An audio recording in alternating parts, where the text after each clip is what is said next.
Joining a WebEx meeting requires a meeting link, which should be sent to you prior to your event.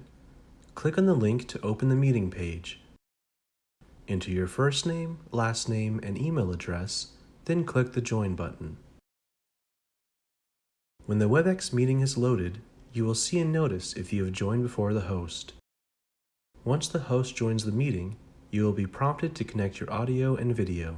For audio, select Call using computer, then use the drop-down menus to confirm you are using the correct speakers and microphone. You can click the More Options button to open a pop-up window where you can do an audio test.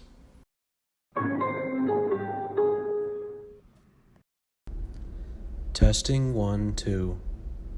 Confirm you see your video in the preview window, then click the Connect Audio and Video button.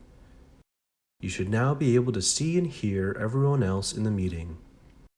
If you need to change your audio settings during the meeting, click the Audio tab at the top of the screen or the top of the window if using Windows.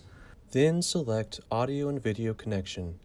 On the window that opens, click Change Settings. From here, you can change your selected devices as well as adjust your speaker and microphone volume.